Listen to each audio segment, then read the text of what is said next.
The clinking of champagne flutes and the low hum of polite conversation at my brother David's 10th wedding anniversary party suddenly seemed to recede, replaced by a sharp, ringing silence in my ears. The woman standing before me, a vaguely familiar face from David's sprawling social circle, had just delivered a piece of information so casually devastating that it felt like a physical blow. "I thought you should know, Alex," she murmured, her eyes filled with a mixture of pity and a certain grim satisfaction. "David isn't just working late all those evenings. He's with Amelia. Has been for over a year. They're quite serious. He's even talking about a future with her. My name is Alex Carter, 45 years old, and for the past 15 years, I have been a senior auditor for one of the country's largest financial institutions. My entire professional life is built on the meticulous examination of facts, the identification of discrepancies, the unwavering pursuit of truth hidden beneath layers of carefully constructed deception." Amelia, David's protégé at the architectural firm where he was a senior partner.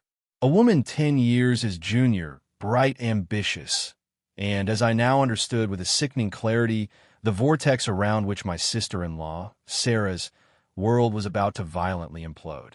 Sarah, at that very moment, was across the elegantly decorated marquee, laughing, her face alight with genuine happiness as she recounted an amusing anecdote to a group of friends. She looked radiant, blissfully unaware of the abyss that was about to open beneath her feet. David, my charming, successful, and apparently deeply duplicitous younger brother, was at her side, his arm possessively around her waist, playing the role of the devoted husband with an Oscar-worthy verisimilitude.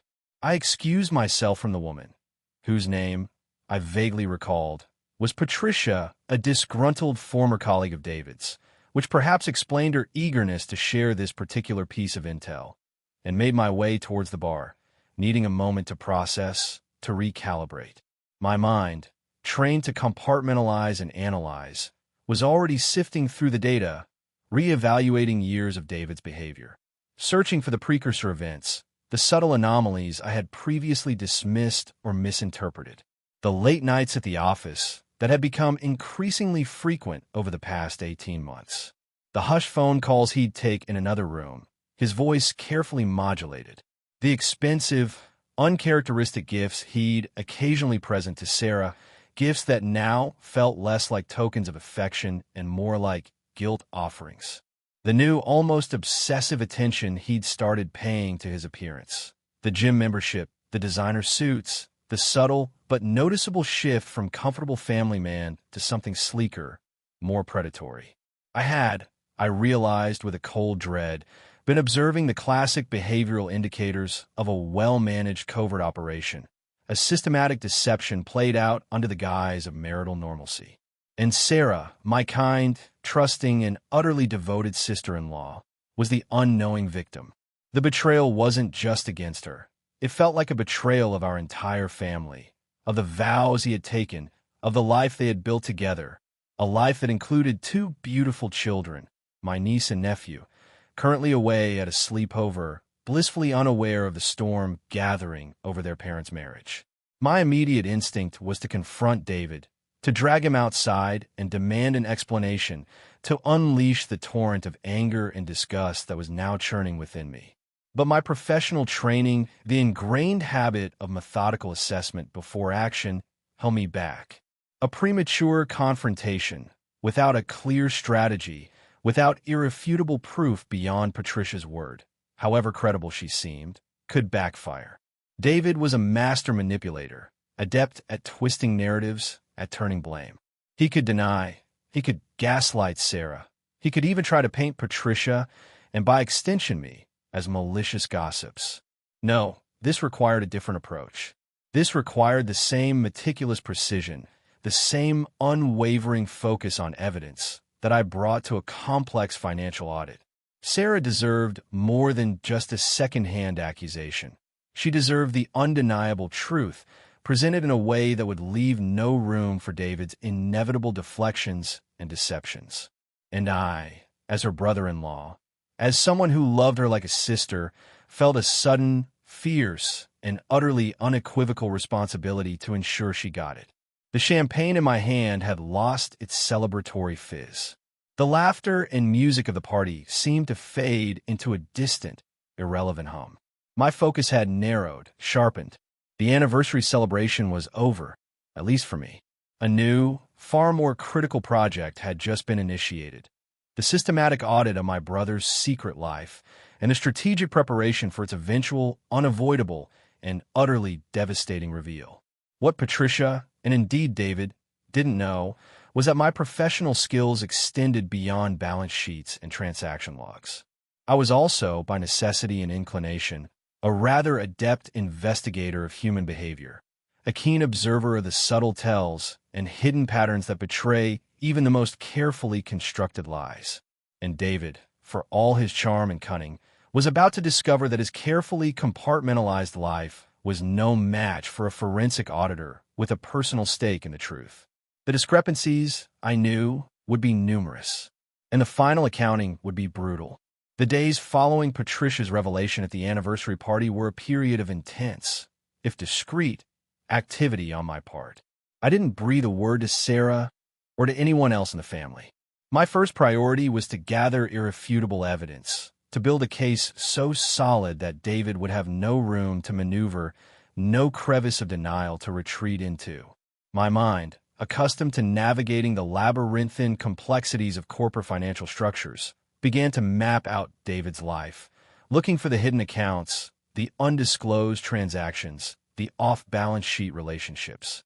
The first and most obvious area to investigate was his finances. While I didn't have direct access to his personal bank accounts, I knew that significant unexplained expenditures, particularly those related to a clandestine affair, often leave a trail. David and Sarah maintained a joint household account, which Sarah primarily managed for day-to-day expenses. David, however, had his own private credit cards and a separate investment portfolio, assets he'd always been rather opaque about, even with Sarah under the guise of not wanting to bore her with the tedious details.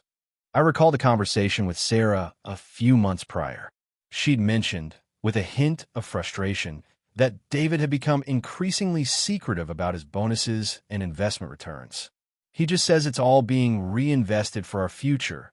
Alex, she'd confided, but sometimes I feel like I'm living with a financial sphinx. That sphinx, I now suspected, was funding a double life. My professional network included a few discreet private investigators, individuals I'd occasionally consulted for complex fraud cases that required surveillance or background checks beyond the scope of a standard audit.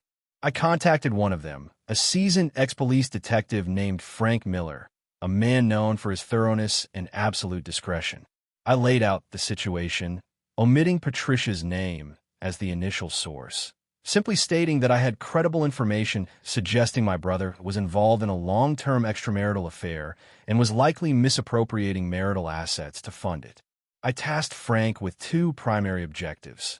First, to discreetly observe David's movements, particularly on those late nights at the office, and to identify and document his interactions with Amelia. Second, to conduct a thorough but legal asset search on David, looking for any undisclosed accounts, properties, or significant financial transactions that seemed inconsistent with his known income and lifestyle with Sarah. Frank, a man of few words but immense capability, simply nodded. "Give me a week for the preliminary, Alex. If he's as careless as most of them are when they think they're being clever, we'll find something." While Frank began his work, I turned my attention to David's digital footprint. Again, I had no direct access to his personal devices, nor would I attempt to gain it illegally. But people, especially those engaged in deceit, often become sloppy in their digital hygiene. I thought about shared cloud accounts, family photo streams, even social media activity. David was not a prolific social media user, but Amelia, his supposed protege, had a carefully curated public profile, an aspiring architect, a lover of art, travel, and apparently, older, married senior partners. Her posts were a tapestry of sophisticated urban living, gallery openings, weekend trips to quaint little towns, often posted during times when David was supposedly buried under a mountain of work at the office. The timelines I began to notice were often suggestive. A photo of Amelia enjoying a glass of wine at a charming little bistro in a picturesque coastal town, posted on a Saturday when David had claimed to be at an all-day emergency client meeting. A shot of two champagne flutes, artfully arranged against a backdrop of a city skyline at night, captioned "Celebrating a Successful Project Milestone," posted on an evening when David had told Sarah he was pulling an all-nighter to meet a deadline. Circumstantial, yes, but patterns were emerging. The kind of patterns that, in a financial audit, would trigger a cascade of red flags. I also remembered that David and Sarah, like many couples, used a shared family calendar for coordinating children's activities, appointments, and social events.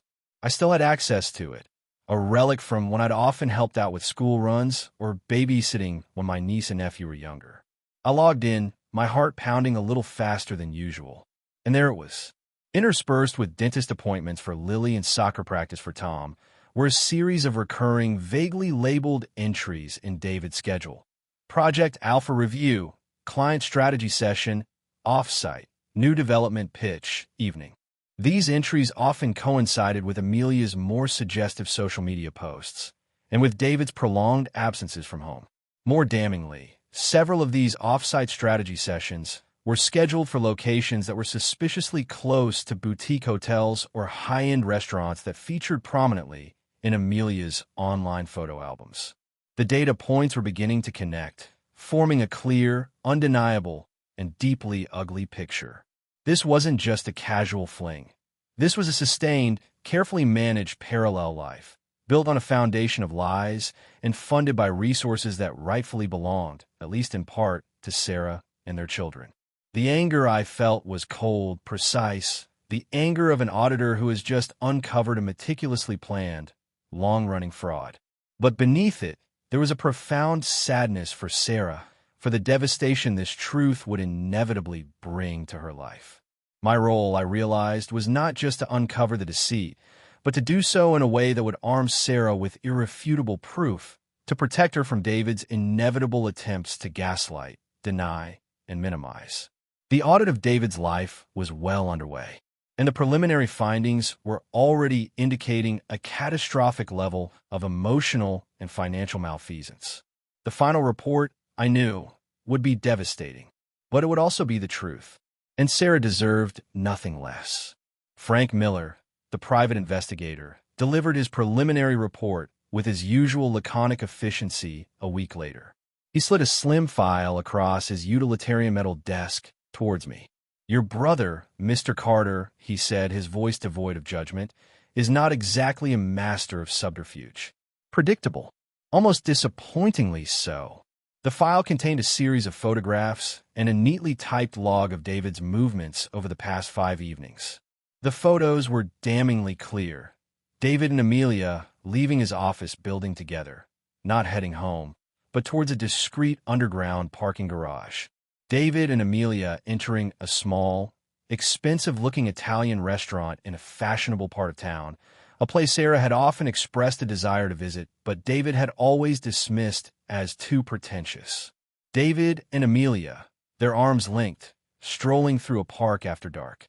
And then, the piece de resistance, David and Amelia entering a sleek, modern apartment building in a newly developed waterfront district, a building I knew for a fact David did not live in, and certainly one Sarah had never seen. Frank's surveillance log detailed David spending 3 of the past 5 nights at this apartment, not returning to his family home until the early hours of the morning, his absences presumably explained away to Sarah as yet more critical project deadlines. "The apartment," Frank continued, tapping a photograph of the building's entrance, "is leased under a corporate name, Vanguard Design Solutions, a shell company registered about 18 months ago. No discernible business activity. Its sole director? A Ms. Amelia Hayes. Hayes. Amelia had taken David's surname, or rather, a variation of it, perhaps as a private joke or a public declaration of intent, depending on one's perspective. The audacity of it was breathtaking. Vanguard Design Solutions, Frank went on, also holds the lease on a late-model luxury sedan, the one your brother has been using to ferry Ms. Hayes around town. And, more interestingly, It appears to be the recipient of regular, substantial monthly payments from an offshore investment account. An account, he paused, letting his gaze meet mine, that does not appear on any of your brother's declared domestic financial statements. This was the financial smoking gun I had been anticipating. David wasn't just funding his affair with his declared income. He was using hidden, offshore assets, likely siphoned from his bonuses or investment returns over a period of years, to maintain this elaborate charade. This wasn't just emotional betrayal. This was a calculated, systematic financial deception against his wife and family. "Can you trace the source of funds for that offshore account, Frank?" I asked, my voice tight. "Working on it," he replied. "Offshore accounts are designed for opacity, as you know, but there are always trails if you know where to look. Give me another week or two." I thanked Frank, took the file, and left his office, the weight of the evidence a heavy burden. The casual cruelty of David's deception, the sheer, premeditated callousness of it, was staggering. He hadn't just cheated on Sarah. He had constructed an entirely separate, well-funded life, complete with a shared apartment, a dedicated vehicle, and a clandestine financial infrastructure, all while playing the role of the devoted husband and father at home. The level of duplicity was professional, almost admirable, in a purely technical, amoral sense, like a perfectly executed, utterly fraudulent financial statement. Back in my own office, I began to assemble the evidence into a coherent narrative, a timeline of deceit. The photographs from Frank, Amelia's suggestive social media posts, the entries in the shared family calendar, David's increasingly frequent and lengthy absences, his financial opacity, it all painted a damning, irrefutable picture. I also started to think about Sarah, about how to present this to her. The truth would shatter her world, I knew that. But living a lie, however comfortable or familiar, was a far greater betrayal. She deserved to know, to make her own informed decisions about her future, armed with the full, unvarnished facts. My role, as I saw it, was not to be the judge or jury, but the forensic examiner, the one who lays out the evidence clearly and dispassionately, allowing the truth to speak for itself. The question was, when and how? A direct confrontation, with David present, would likely degenerate into a maelstrom of denials, accusations, and emotional manipulation on his part. Sarah needed to see the evidence first, in a calm, supportive environment, without David's immediate presence to distort or deflect. I decided to prepare a comprehensive, meticulously documented dossier, much like I would for a major audit review. It would contain Frank's surveillance reports and photographs, printouts of Amelia's relevant social media activity juxtaposed with David's claimed whereabouts, an analysis of the family calendar entries, and a summary of the preliminary findings regarding the offshore account and Vanguard Design Solutions. I would present it to Sarah privately, gently, giving her the space and time she needed to process it. And then, together, we would decide on the next steps. This wasn't about revenge against my brother, though the anger I felt towards him was a cold, hard knot in my stomach. This was about justice for Sarah. It was about exposing a profound breach of trust, both emotional and financial. It was about ensuring that David's carefully constructed web of lies was not just unraveled, but utterly and irrevocably demolished. The final accounting for David Carter was going to be far more comprehensive and far more devastating than he could ever have imagined. He had audited his own marriage out of existence, and I was merely there to document the findings and present the final, unpalatable report. The task of compiling the dossier on David's duplicity was a grim one, each piece of evidence a fresh stab of pain on Sarah's behalf. Frank Miller continued his discreet surveillance, providing daily updates that painted an increasingly detailed picture of David's double life. The apartment with Amelia was clearly their primary shared residence, a carefully curated love nest funded by David's hidden wealth. They entertained friends there, a different circle, I noted from the one David and Sarah shared, and live a life of sophisticated urban leisure that was a world away from the suburban domesticity David presented to his wife and children. Frank also managed to trace the origins of the offshore account that funded Vanguard Design Solutions. It had been established nearly 5 years prior, shortly after David had received a particularly large, multi-million-dollar bonus from a major international project his architectural firm had completed. A bonus, I recalled, that he had told Sarah had been largely eaten up by taxes and reinvestment into the firm's partnership pool. Another lie, another layer of calculated deception. He hadn't just funded his affair with recent earnings. He had been systematically diverting significant marital assets for years, creating a secret financial bolt hole to support his clandestine life. The scale of the financial betrayal was far greater than I had initially suspected. This wasn't just about covering the rent on a secret apartment and a few expensive dinners. This was about the premeditated, long-term diversion of substantial wealth that should have been part of his and Sarah's shared future, their children's security. As I assembled the evidence, the damning photographs, the financial trails, the timelines that expose his lies, I began to think about the best way to present this to Sarah. A cold, hard dossier, however factual, felt too brutal, too clinical for a wound this deep. She would need more than just evidence. She would need support, understanding, and a clear path forward. I decided to consult with Laura, my own wife. Laura was not only my partner in life, but also a highly respected family law attorney. Her professional expertise, combined with her deep affection for Sarah, they had been close friends since college, would be invaluable. I laid out the entire situation for Laura one evening, spreading frank surveillance photos and my compiled notes across our kitchen table. She listened in stunned silence, her initial disbelief giving way to a quiet, simmering anger as the extent of David's betrayal became clear. "Alex," she said finally, her voice tight with emotion, "this is monstrous. Poor Sarah. She has no idea, does she?" "None," I confirmed. She still believes David is the devoted, if overworked, husband and father. She still trusts him implicitly. Laura, ever the pragmatist, immediately shifted into professional mode. "Okay," she said, her legal mind clicking into gear. "The evidence you've gathered is compelling, Alex. Particularly the financial trail leading to the offshore account and the shell corporation. That's not just infidelity. That's a clear case of fraudulent dissipation of marital assets. Sarah will have significant leverage in any divorce proceedings." We discussed the best way to approach Sarah. Laura agreed that a direct, unsupported confrontation with David would be counterproductive. He'll deny everything, twist it around, make her doubt her own sanity, Laura said. She needs to see the proof, incontrovertible proof, before she even breathes a word to him. And she needs to do it with legal counsel by her side from the outset. We decided that Laura would reach out to Sarah, under the guise of a casual lunch, and gently broach the subject, expressing a vague, unsubstantiated concern about David's recent behavior, perhaps mentioning an unsettling rumor she'd heard. This would plant a seed of doubt, prepare Sarah for the possibility that something was amiss, without immediately dropping the full weight of the evidence on her. Then, if Sarah was receptive, Laura would suggest she meet with a trusted colleague, another highly respected family law attorney.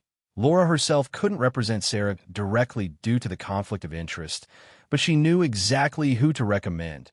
A formidable litigator named Margaret Hastings, known for her compassionate approach with clients and her ruthless tenacity in court. The plan was to have Margaret Hastings review my dossier with Sarah in a safe, supportive environment, allowing Sarah to absorb the devastating truth at her own pace, with expert legal guidance immediately available. Only then, armed with the facts and a clear understanding of her legal options, would Sarah be prepared to confront David. It felt like a sound strategy, a way to protect Sarah while ensuring that David's deceptions were exposed in the most effective and legally advantageous way possible. The next few days were tense as we waited for Laura to find the right moment to speak with Sarah. Finally, the call came. Laura had met Sarah for lunch. The initial conversation had been difficult, Sarah initially defensive of David, unwilling to believe that anything could be seriously wrong. But Laura, with her gentle persistence and her genuine concern, had managed to convey the gravity of her, still vague, suspicions. Sarah, though clearly shaken, had agreed to meet with Margaret Hastings. The appointment was set for the following week. The carefully constructed edifice of David's secret life was about to come crashing down. The audit was complete. The findings were irrefutable, and the final presentation of the report to its most important stakeholder was imminent. The emotional and financial reckoning for my brother was about to begin, and it promised to be both comprehensive and, from his perspective, utterly catastrophic. His carefully balanced double ledger was about to be forcibly reconciled with the harsh, unyielding reality of his own deceit. The meeting between Sarah and Margaret Hastings, the formidable family law attorney Laura had recommended, took place as scheduled. I wasn't present, of course. This was Sarah's journey now, her confrontation with a devastating truth. Laura accompanied her, offering silent support, a steady presence in what was undoubtedly one of the most difficult days of Sarah's life. Laura called me afterwards, her voice heavy. "She knows, Alex," Laura said quietly. Margaret walked her through everything. "Your dossier, it was brutal but undeniable." "Sarah," she shattered, utterly heartbroken. But she's also angry. A deep, cold anger I've never seen in her before. According to Laura, Sarah had initially reacted with disbelief, with a desperate attempt to find alternative explanations for David's behavior, for the photographs, for the financial discrepancies. But as Margaret Hastings calmly, methodically presented the irrefutable evidence, Frank Miller's surveillance logs, the corporate records for Vanguard Design Solutions, the preliminary trace on the offshore account, Amelia's social media posts juxtaposed with David's fabricated alibis, Sarah's defenses had crumbled, replaced by a dawning, horrifying comprehension. The man she had loved and trusted for nearly 2 decades, the father of her children, had been living a meticulously crafted lie. The depth of his duplicity, the sheer, calculated callousness of his actions, had left her reeling. But beneath the shock and the grief, Laura said, a new resolve was beginning to form. Sarah was not a woman to be trifled with when her core values, her family, her very identity, were threatened. The gentle, trusting wife was being replaced by a woman determined to protect herself and her children from the fallout of her husband's catastrophic betrayal. Margaret Hastings, seeing Sarah's strength emerge from the initial shock, had immediately begun to outline a legal strategy. The first step, she advised, was to secure Sarah's financial position. Given David's demonstrated history of diverting and concealing marital assets, Margaret recommended filing for an immediate, ex parte emergency court order to freeze all known joint and personal assets held by David, both domestic and, to the extent possible, international. This would prevent him from further dissipating their wealth once he realized Sarah knew the truth. The grounds for such an order, Margaret explained, were exceptionally strong, given the clear evidence of financial fraud and the high likelihood that David, upon discovering his exposure, would attempt to move or conceal further assets. Sarah, her voice reportedly trembling but firm, had agreed. The necessary paperwork was drawn up with astonishing speed, supported by key exhibits from my dossier. The emergency order was granted by a judge the very next morning, a testament to the strength of the evidence and the urgency of the situation. All of David's known bank accounts, investment portfolios, and credit lines were frozen, effective immediately. His access to the offshore account that funded Vanguard Design Solutions was also flagged, triggering international banking protocols that would make it exceedingly difficult for him to move those funds. The financial noose was tightening. The next step, Margaret advised, was the confrontation, but not a spontaneous, emotional outburst. This had to be carefully managed, a strategic move designed to maximize Sarah's leverage and minimize David's ability to control the narrative. Margaret suggested that Sarah wait until David was served with the divorce petition and the asset freeze order simultaneously. The shock of that 1-2 punch, Margaret theorized, would likely leave him disoriented and less capable of mounting an effective defense or engaging in his usual manipulative tactics. Sarah agreed. She spent the next few days in a state of numb grief, supported by Laura and a few close, trusted friends whom Laura had carefully briefed. She moved through the motions of her daily life, caring for her children, maintaining a facade of normalcy for their sake, all while the devastating truth churned within her. David, blissfully unaware of the storm that was about to break over his head, continued his double life, his late nights at the office, his clandestine weekends with Amelia, his arrogant assumption that his carefully constructed world was unbreachable.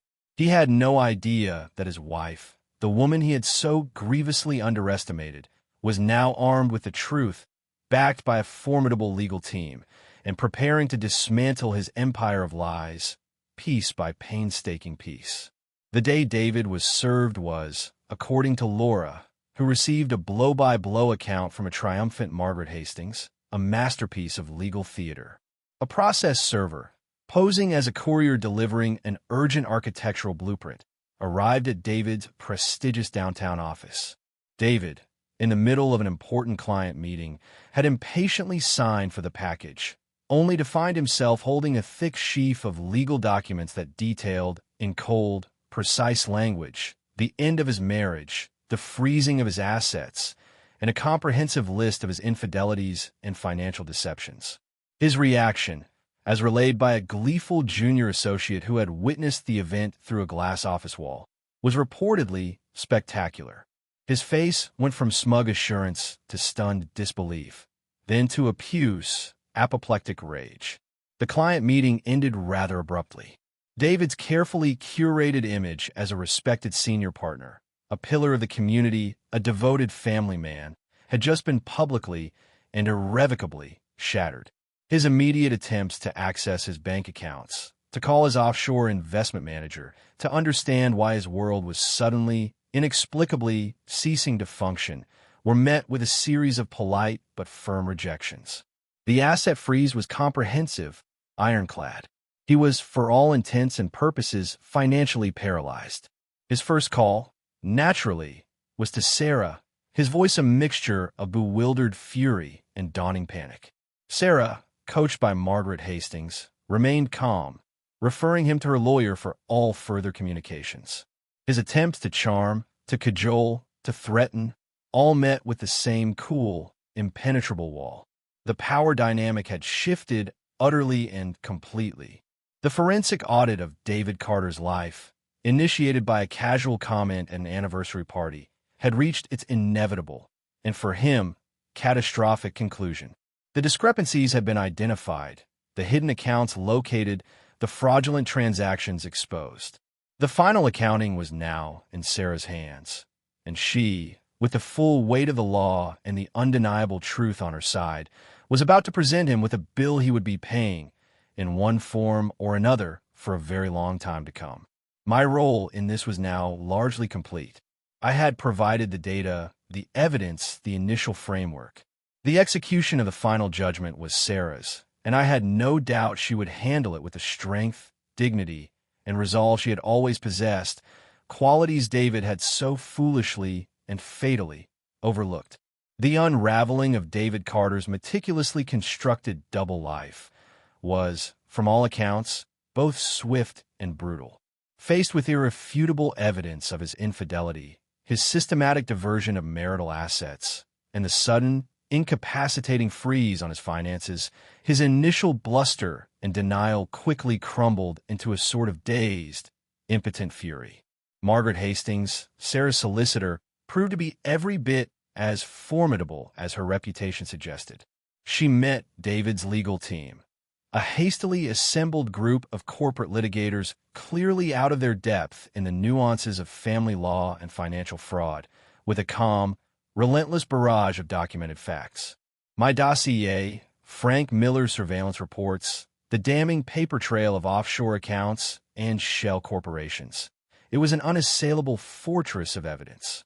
David's attempts to negotiate, to minimize the damage, to salvage some remnant of his pre-discovery lifestyle, were systematically dismantled.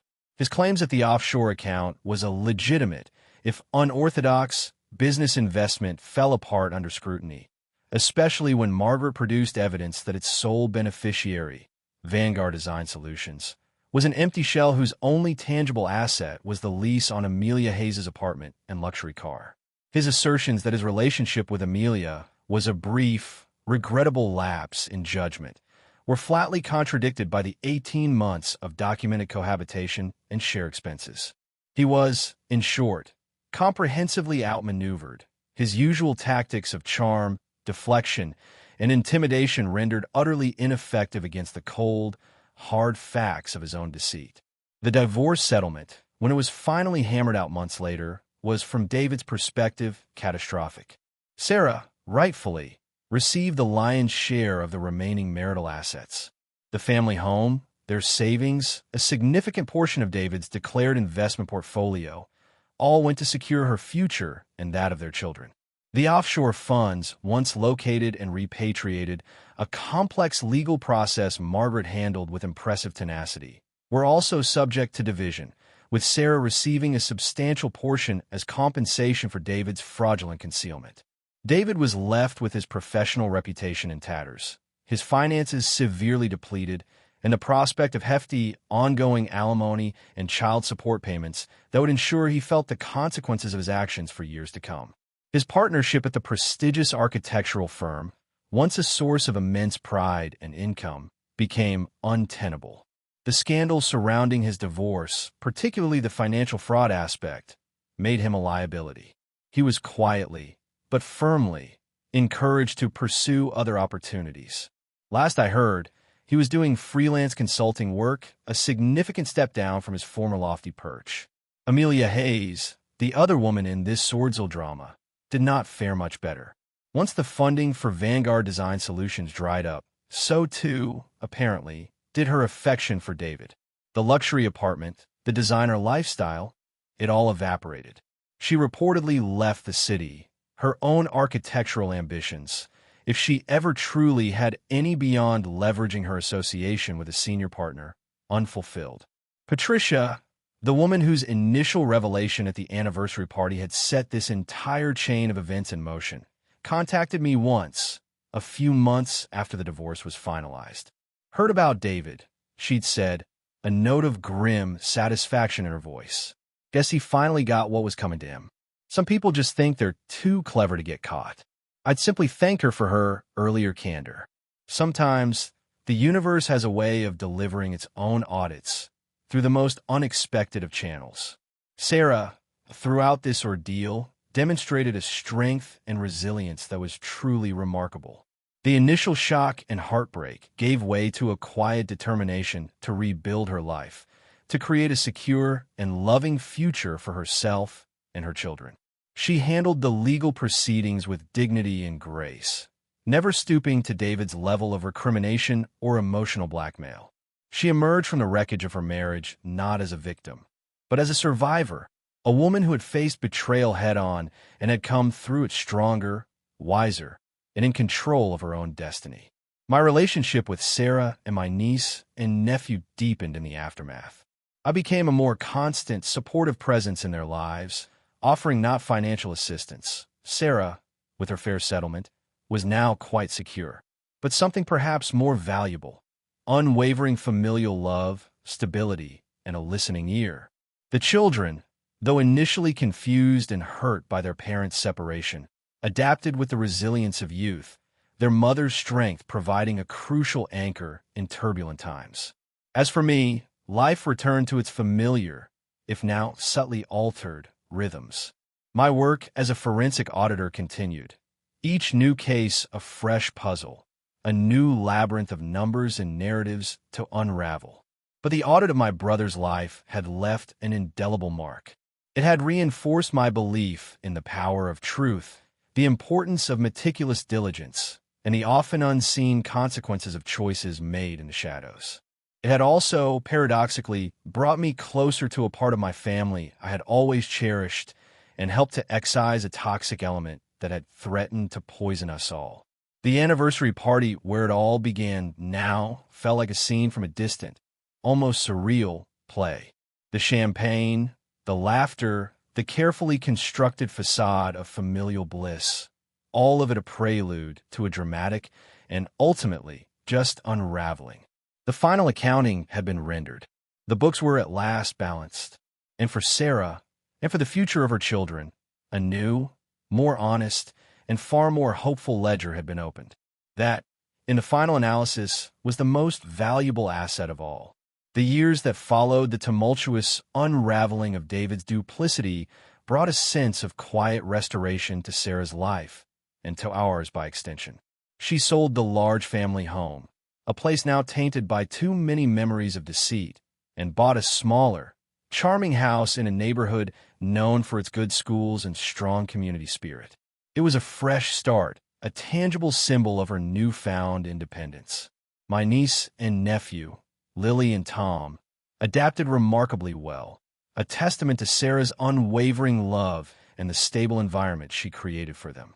They understood, in the way that children often do, with a wisdom that belies their years, that while their family had changed, the love that bound them to their mother, and to me and Laura, remained constant and true. David, my brother, became a more peripheral figure in their lives. He paid his support obligations, his finances now meticulously monitored by the courts and Sarah's ever-vigilant solicitor, Margaret Hastings.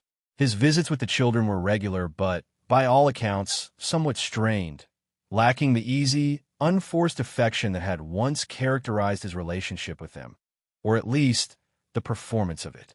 He seemed a diminished figure, his old charm and bravado replaced by a kind of weary resignation. His professional life never recovered its former luster. The scandal had cast a long shadow.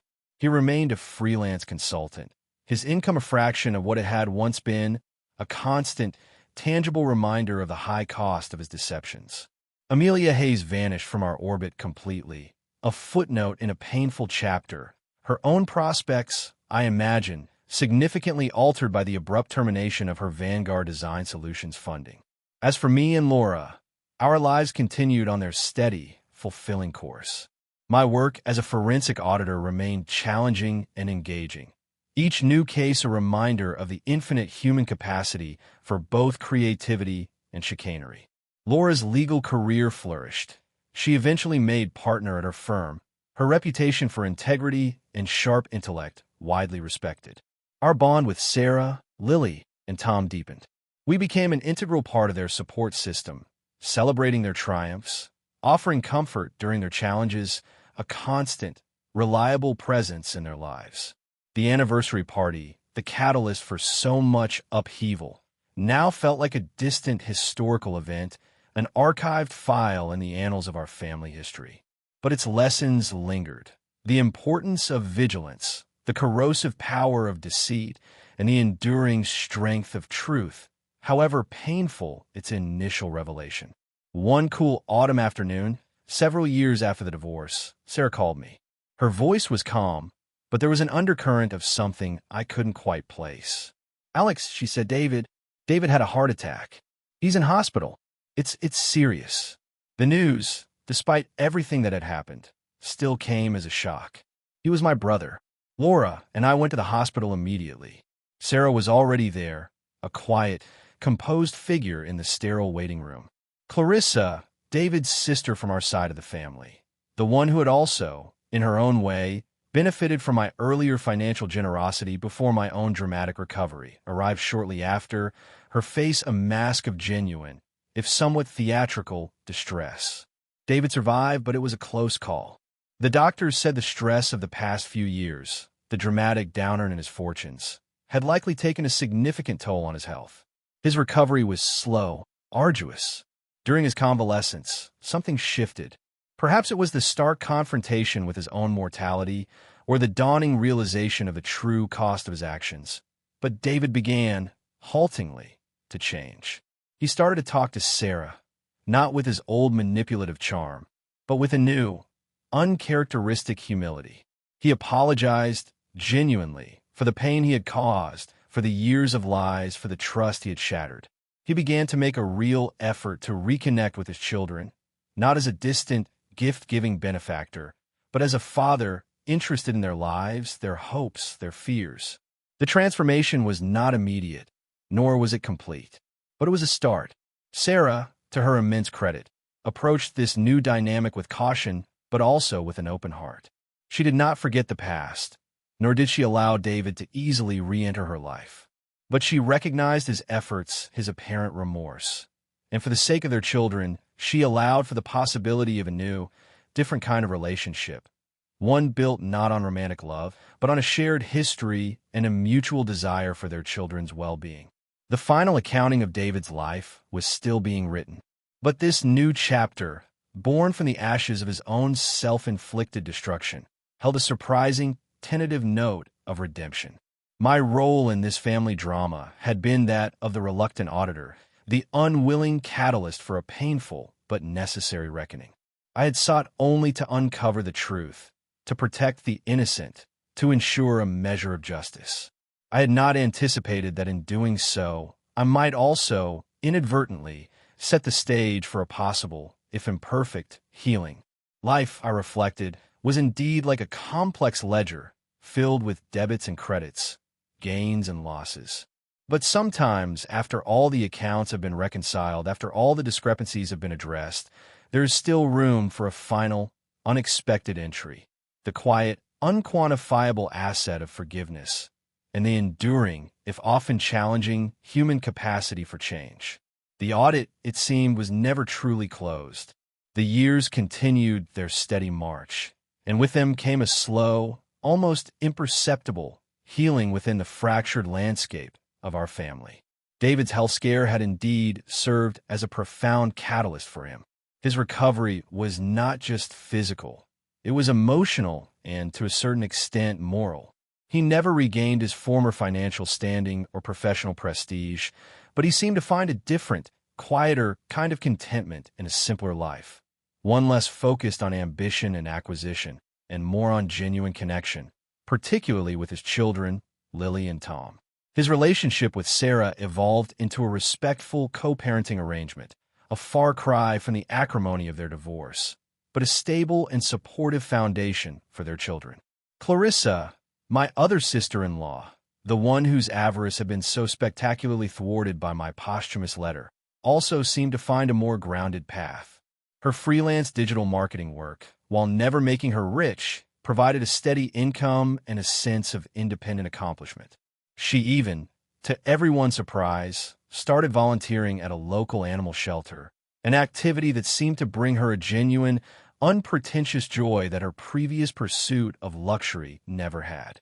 The trusts I had established for my own family, those instruments of corrective financial planning, continued to operate as intended, providing support for genuine needs and endeavors, but offering no quarter to frivolous whims or ill-conceived ventures.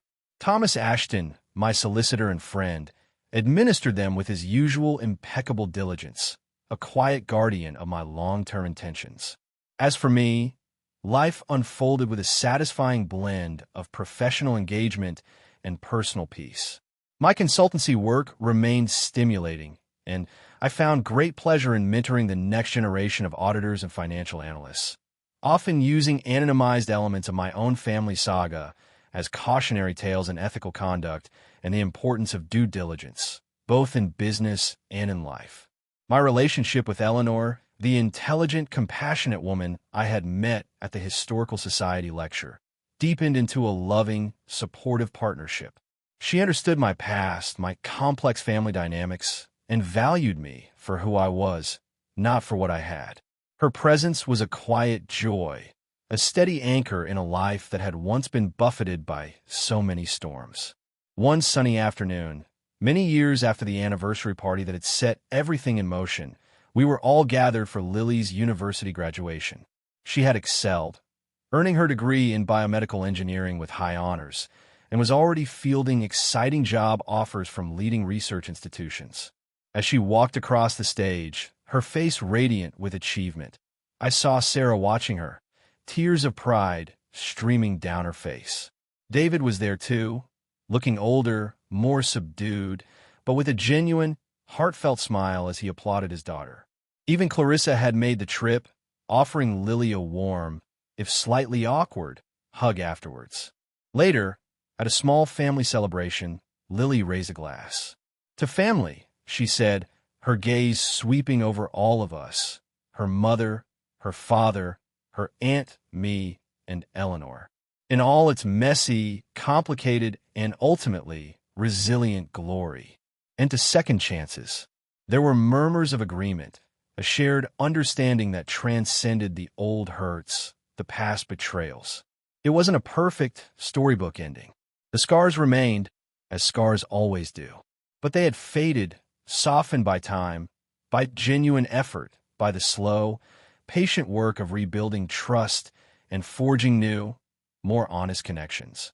The forensic audit of my brother's life, and by extension of our family's dysfunctional dynamics, had been a painful but necessary process. It had exposed the rot, cleared away the debris, and allowed for the possibility of new, healthier growth. The final balance sheet, I reflected, was not about winners and losers or about the precise division of assets. It was about the enduring human capacity for change, for resilience, for finding a measure of grace even in the aftermath of profound betrayal. And in that, there was a quiet, satisfying, and entirely unquantifiable profit. The accounts at long last were not just reconciled. They were, in their own imperfect way, redeemed.